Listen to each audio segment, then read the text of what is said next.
Hi guys, welcome back. So today we're going to do a clean on the new K1 Advanced filter.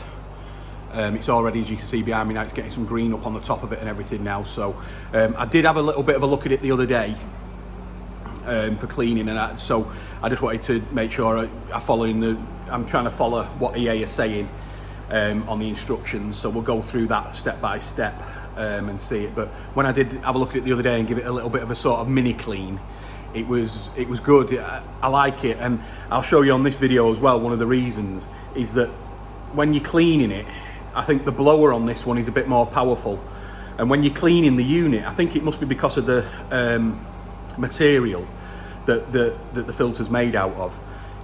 You can hear the K1 hitting the sides of the bead, and it's good. You know, you can so you know that it's cleaning all the way through. So I was quite impressed with that. But yeah, and then what we've got, it's because the air screw is on the top of the bead. It makes it a lot easier for when you're cleaning it up again, you know, because the EA say just unscrew the cap, the air release, and let the air out, but I virtually take it all the way out, and I always have done, and I've done I'm going to do it on the same on this as well. But then you can actually see when the water's coming up and stuff like that. Obviously the lid will go green eventually, but you know, but it's just a lot easier. It's hard to explain without showing you, which is what I'm going to do now. I've not wired the blower into the main switchboard behind us yet, so I'm still having to use an extension lead. But yeah, so let's have a go now and see if we can do it without making a mess. Right, so before I do the actual clean, let me go through with exactly what we're going to do with it a little bit, so people who've got beads, you can go through that. Right, so at the moment it's running on filter. Right, so the system's running as normal. Right, now what we have to do first is turn the pump off, which will turn off up there, and then we'll close the 4-inch line there that's coming in from the bottom drain, so that'll be shut. And then what we're going to do is we're going to put this onto rinse, then we're going to switch the blower on, which is there, and then we're going to open that valve. Now this is the most important thing about when you're cleaning this thing, is this valve. Right, because when the pump's off and everything, and that's on rinse, the multi-port's up on rinse, and then we open that, it's going to blow through and agitate inside the filter. Right, so that's what it's going to do. Right, but then when you put your pump back on, and if that valve is still open, right, water will go up there into the blower and ruin your blower. So it's the thing that you really need to get into your head when you're doing these filters, is to make sure that when you're not blowing it, that valve is off. Very, very important. Right, so anyway, so we're going to blow the filter then. So your pump's off, your 4-inch line's shut, you turn the handle to rinse, which we'll do all this in a minute. Then you turn the blower on and then open the valve. Right, now after that, all you'll do is unscrew this here.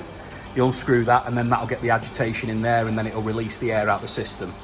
And then we'll leave it then for sort of like 5 minutes, which you think it's a good length of time. Then after that 5 minutes, what we do then is we switch the blower off and we turn that valve to shut. Again, important. Then what we do with that is we put that up onto backwash.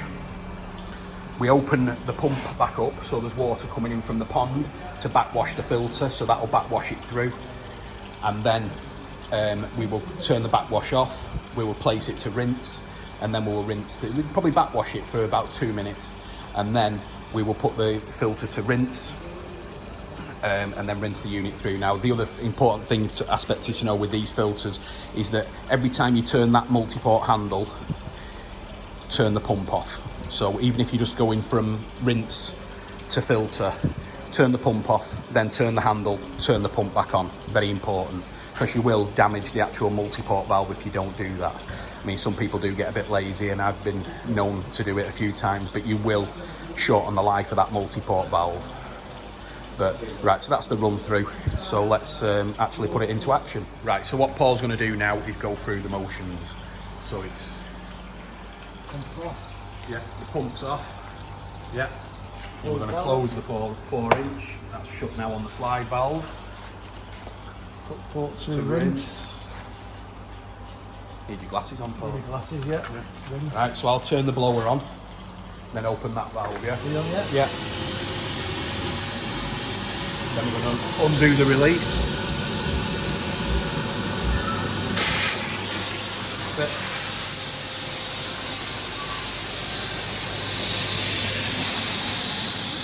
And as you can see, that's really bubbling away nice, that. When you put your hand on the side, you can feel it all hitting the sides as well, so. I don't know if you can hear it on the phone, but I can hear it all at the side.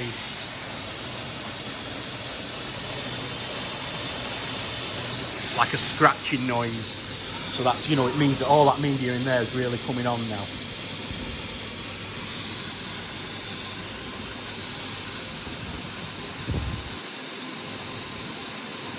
And what we'll do is we'll leave it now for 5 minutes and then we'll see what comes out of it. Okay, that's 5 minutes. So what we're going to do now is, you want to switch the blower off. Close the valve. Yeah. Turn it off there at the mains. That's going to go to backwash. Open the 4-inch. Open the 4-inch, I'll put the pump on. Are you ready? Yeah, go on. Right, the pump's now on. Right, and then what we're going to do now is that we're going to wait to see the water coming up to the top. So we're going to fill the bead up. The water's going in now from the backwash, but be careful, it's coming in now, Paul, now.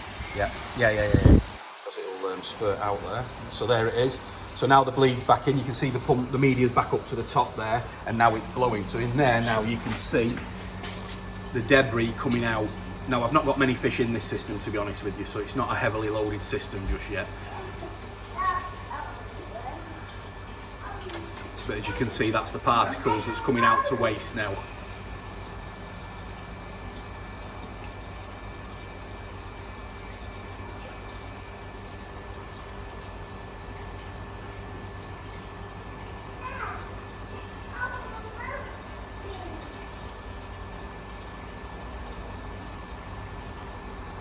Yeah, you can see it declining.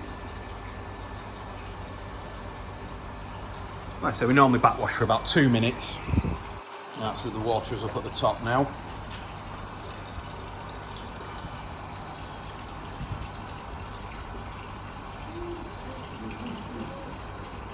Alright, Paul, so if you switch, I'll switch the pump off, yeah? So the pump, pump's off, and then it's going to go to rinse. Again, making sure that every time you turn that valve, you switch the pump off. So now we're turning it back on. No, Paul, sorry, leave that. And now that's going, rinsing through now, which is running through perfectly clear, virtually clear now. So that's bringing in all the clean water from the pond to rinse the filter through, which is same with the backwash, but the backwash just gets rid of a lot of the mud. And then that's pretty much clear. So then what we do then is that we turn the pump off again and then put it to filter, switch the pump back on, and then what we'll do then is just undo this a little bit and get the water to come up to the top so you can hear the air. That's it. So now we're full and the system's back working again. And just while we're here as well, I just want to show you the reason. It's saying that the bead's dropped about an inch out of this pond now, and that's about 1,600 gallons. So I wanted to just show you, because the reason why I swapped over, if I wanted a bead on here, was because of the flow. Now you can see now the flow really coming in, and that's the same on all the ponds now. We've managed to balance it all off with the valves, but you can see now the water's really giving a good strong current through, which is excellent. So we've got the bead, you can see it on that pond as well.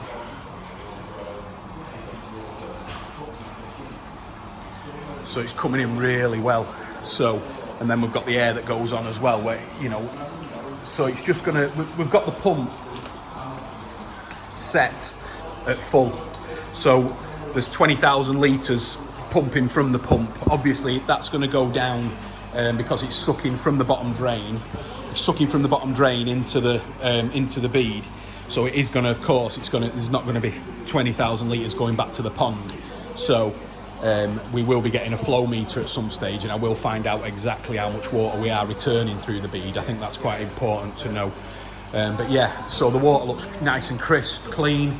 Not had any readings in there yet. We've been using the gel every couple of days. So You know, so it's looking well, it's looking really good so far. But what I'm going to probably do now is leave it. I'm not going to clean the bead now for at least probably 2 weeks, and then we'll see if I'm going to put some more fish in this system as well, so we can see, get a bit of a load in there and get some food in there and see what happens. But anyway, so that's the first clean of the bead. So give us a thumbs up. If you like the video, please subscribe and give us a thumbs up. And we will see you on the next video. Thanks, guys.